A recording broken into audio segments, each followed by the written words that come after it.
Hi there, this is Zella King from the Henley Business School. In this podcast I'm talking about the paper called When Intelligence is Dysfunctional for Achieving Sales Performance. Now, to get you into this topic, I want you to imagine that your company has recently developed a new consumer product. Say, let's call it the Man Phone. And you've decided that you want to get some print advertising. You want to publicize your new product in the newspapers. You've also identified your target demographic as being males in the age group between 18 and 34. You need to find out how to get your adverts in front of as many of those men as possible and as cost effectively as possible. What you would typically do is contact a media agency, and then you'd come across somebody whose job it was to sell you advertising space. That's what this paper is about. You'd talk through with the salesperson exactly which print media would be best for reaching your target audience. Now, I want you to imagine that the media agency you contact has a number of different salespeople. I'm going to describe their personalities, and I want you to imagine which one would be most likely to make a sale. First of all, you've got Einstein, who is super clever but has no social skills whatsoever. Then you've got Jess, who is a lovely, vibrant, vivacious, friendly person, but unfortunately not very clever. Which one of them do you think would be better at selling to you? The super bright Einstein, who would describe every target demographic in great detail and explain the coverage of each national newspaper to you? Or Jess, who might not actually grasp the nature of your product very well at all, but would be very kind, interested, friendly, and helpful? Well, the chances are that probably neither of them would be that effective. But what if you could combine Jess's helpfulness and empathy with Einstein's intelligence? Would that make the combined product a better salesperson? This paper by Verbeke and colleagues is really trying to look at whether social competence helps people when they are in a selling situation, and in particular whether very intelligent people will do better at sales if they are also socially competent. When they're referring to intelligence, they use the term general mental ability, or GMA.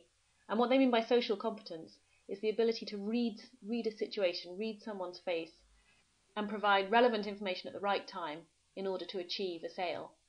What they find is an interaction between GMA and social competence. What that really means is that GMA intelligence on its own doesn't make people a better salesperson, but when an intelligent person also has high social competence, they make a very good salesperson.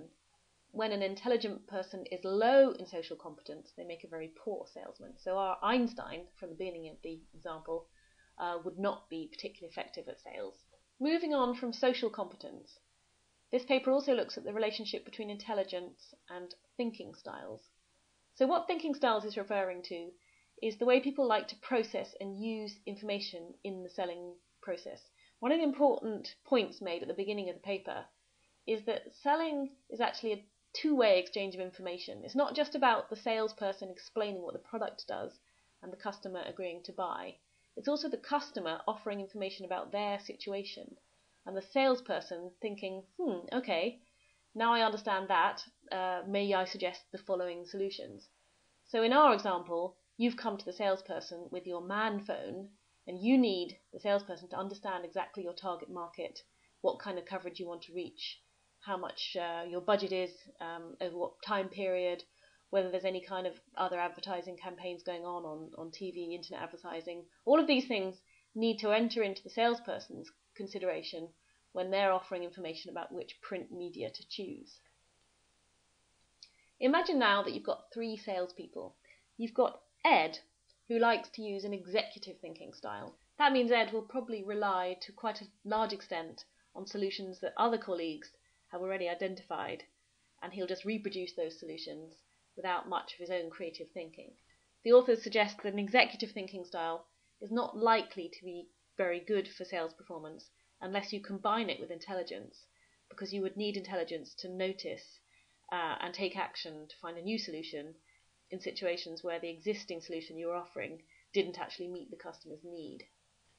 So Ed would probably be a better salesperson if he also had a high level of intelligence in addition to his executive thinking style. Now we move on to Jude, who has a judicial thinking style. Someone with a judicial thinking style is a bit like a detective. They take a lot of care to really understand the customer's business, their proposed product, thoroughly investigating their situation. With that information, they then carefully evaluate and analyse the situation in order to offer the best solution. The researchers suggest again that high intelligence is likely to suit a judicial thinking style, because if you've got a higher level of general mental ability, then you're going to be more likely to understand the customer's need and to apply sensibly solutions that you've seen from past experience or from colleagues. If you have a low level of intelligence and you use a judicial thinking style, then you may not ask very relevant questions, you may fail to grasp the entirety of the customer situation, and in that case, you may be less likely to make the sale. So for Jude, again, it would help if she has a high level of intelligence to complement her judicial thinking style. Finally, you've got Len. Now, Len is a really creative type, and he loves generating new solutions. His thinking style is referred to as a legislative style, and he's likely going to source knowledge from all sorts of different industries, from other customers, be very highly creative in his suggestion of solutions. So in our case, he might suggest new avenues for the advertising of the man phone, which haven't been considered before. The researchers argue that in Len's case, if he has a high level of intelligence, he may actually baffle the customer with his highly sophisticated solutions and may provide information in such a way that the customer doesn't actually follow what he's saying, might even start to feel embarrassed or certainly uneasy with the situation. So a high level of intelligence combined with a legislative thinking style might actually be a bad thing. So, to summarise, what's going on in this paper is the authors are looking at the effects of intelligence, social competence and thinking styles on sales performance, but they're interested particularly in how those things interact with each other. And they set out 4 hypotheses in the paper suggesting whether these things will actually act in combination rather than acting individually on sales performance. In the paper they report 2 studies. I particularly like the first one because in the first study they actually go and get real hard sales data from a Dutch company selling print advertising. They find out which salespeople exceeded their sales targets the most and which the least, and then they compare that sales performance with characteristics of the individuals concerned by measuring their intelligence and also asking them to fill in surveys which capture their preferred thinking styles. So you can go and look at the paper to find out which of the hypotheses that I've explained are actually supported. One of the things to watch out for is the fact that the 2 studies have slightly different findings. The authors don't support all of their hypotheses in the second study, and you might want to consider why that is the case. So what are the things to take away from this paper? Well, one is it's helpful because it enables us to think about what are the determinants of sales performance, and that's going to be very important in the GCS case and on this course. It's important that you know what characteristics you would look for in a salesperson and also think about how to identify those characteristics in an interview process.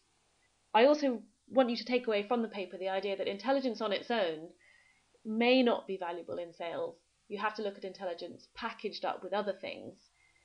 The authors of this paper describe intelligence as like a hardware, but actually you need a software, which is social competence and thinking styles, in order to employ that intelligence productively and to make a sale.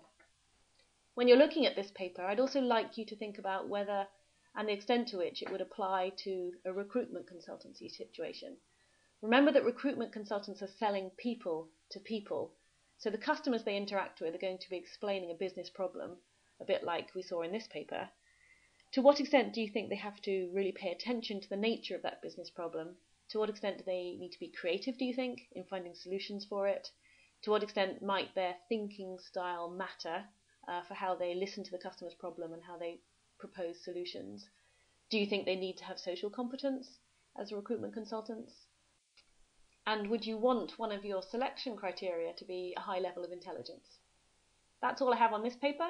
I'll see you in the next podcast.